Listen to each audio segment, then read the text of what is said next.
And yes, this is how relaxed we are right now. My friend Roy and I, yeah, there we go. We're just enjoying a little wine. I mean, don't tell anybody, right? No. We're just enjoying. This is the kind of spread that people have got going out here. Cheese, meats, artichokes, crackers, and of course, little health food as well, little spread. This is the kind of thing that you can do out here. Make yourself a picnic, or you can grab some food out. This is an excellent time. How long have you guys been coming out here? Oh, about 3 years now. Well, this is just a perfect, is this weather not perfect right now? Absolutely gorgeous. You can't beat it. And you know, we started off a little bit cool this morning in the 40s, just as we have been, but clouds really kind of kept us temperatures in check, and it is just a nice little spread here. Little glass of wine and a little cheese and crackers, and this is all what it's all about right now. Enjoying life, living life, and we're just going to try to keep making you jealous. So, cheers. Back to you.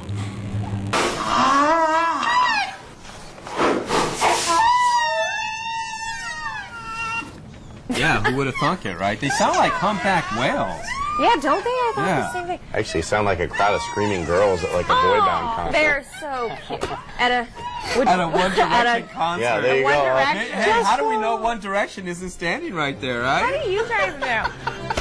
Anyway, I thought they were adorable. Well, that's Albertsons, and now we're increasing the team. We got Jonathan Athens. Tell us what you got. I'll tell you what, the outpouring has been tremendous. I mean, you name it, stuffing, potatoes, canned goods. Tim and I, we just loaded up an entire cart full of turkeys. But I tell you what, folks, the clock is ticking. We got an hour and a half left. We got a big mission to accomplish, and you're going to do it. You're going to make it happen. Opening up your home, your hearts, your wallets to help people in need.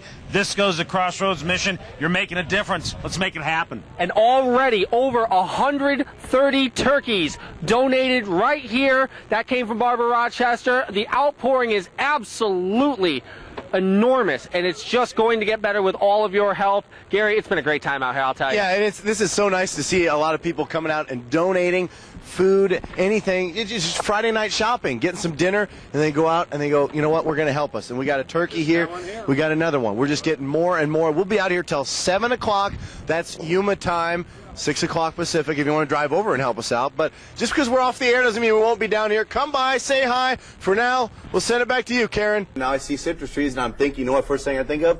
Yuma Community Food Bank. Give Sharon Merton a call. Give her a call. Help her That's out. right. Drop on by. Just say, here's some oranges. They Here's can some even lemons. take White Cat over to the food bank. Man, Orange we're route doing too. citrus. You see what we just did there? That's Bam. right. That's We're what we just connecting did. it. Thanks That's a what bunch, we do. Sean, Thanks for having me. Jose Martinez, he's looking good, but there's somebody with one left right now. Jose's looking a little full. He's got the bib going. The water, he hasn't quite used it. He's using the Joey Chestnut technique, just taking it down, little water as possible. This is an art form, ladies and gentlemen. Jose Martinez, he's not quite in the lead, but he's doing pretty good with it right now. Go, Jose, go. This is what you need to do. He's working it. Look at it. Look at that look on his face, though. He's feeling it now. He's got the water. Now we got everybody else. This is the man to beat, and he just looks like the man to beat. When he walked in, he's from Nassau Community College, one of our visitors for the El Toro Bowl. After a great first half on the Brawley side, Samoa getting off to a slow start. Not many offensive drives that are deep in opponent's territory, but we are on the Brawley side for a little reaction. And who did we find? We stepped with Richard, who is the quarterback's grandfather. Tell us a little bit about what you thought about the first half. Beat that other man. Let's go. All right. Yeah. Here we go. I hear Mike often talk about people just swinging by and donating 3 or 4 loaves of bread. I mean, Just that that's little a simple, bit helps. That helps a lot of people, Exactly. doesn't it? I'm joined this afternoon by author Helen Oldenwald. How are you this afternoon? I'm doing great, Gary. And it's good to see you. And Helen and I met on the golf course. Fun story. We played randomly together, and great golfer, by the way, but had no idea of her great, fantastic story, or that she was an author, and her book, I See You and Me, has a very interesting story. Tell us a little bit about this story, first off. Well, the story started off with, in 1998, well, in 1971, I found out I had a younger sister, and she was 2 years younger than me, and she was adopted out at 3 days old. Wow. And I did not get to know her, meet her, who she was, where she was, until I was 45, she was 43. And by the grace of God, I started doing the memoirs of everything, every contact that we had, and everything is in the book about how the sisters came bonded together.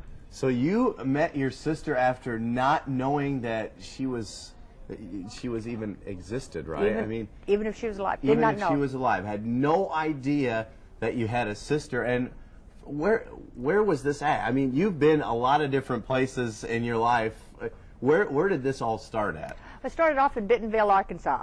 We were, all three sisters were born in Bentonville, Arkansas, and my mother was in the hospital, and when Patricia was born on December 21st, she was giving her away on December the 24th. She wasn't giving her away intentionally. She was forced to. An attorney comes into the office, to her room when she was holding her baby daughter, and she gave her a choice. You are forced to make a choice. You can lose all three or give away one.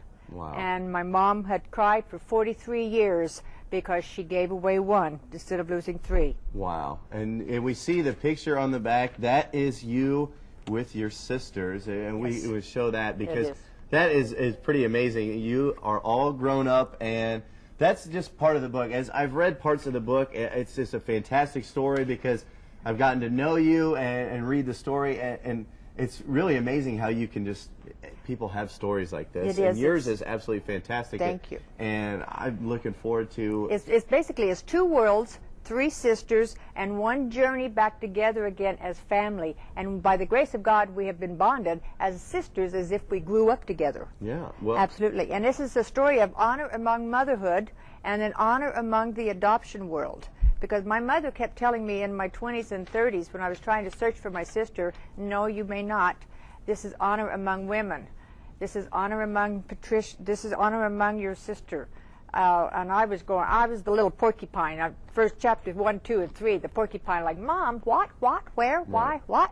I was just, couldn't understand it until I became a woman of wisdom myself over the years. Through the grace of my mother, she taught me all about women of wisdom. And that's what the book is, and you read more of it and you'll be able to find out. And you're actually doing a book signing upcoming. Tell us when that is. Yes, it is. It's a book signing. It's at Barnes & Noble over there. On the circle. On the circle, yes. And that is on April the 13th from 11 until 2. Barnes & Noble, and I will be signing all the books for you. And the first 12 people that show up will receive a free bookmarker to where you can enjoy it also. So I'll be giving these to you for free. All right. Well, awesome. Thank you so much. And you have one last thing. You have another book coming up as well in the works. What's the title of this, just so you can get an idea of Okay. This is based on a true story, and the second book is about family also, and it is based on a true story, and it's all about Grandma's world in the 1950s, comparing it to my grandson's world in the tech-crazed world. And what it's actually called is, this story is going to make it across the national because it's called Mr. Angry Dirty Bird. Just the way you say it, that's how we know. And that should just give you a nice teaser, especially for all the people at your book signing. So April 13th at Barnes & Noble. Thank you so much for joining us, Helen. All right, thank you. Stay with us. We'll be right back. Thank you.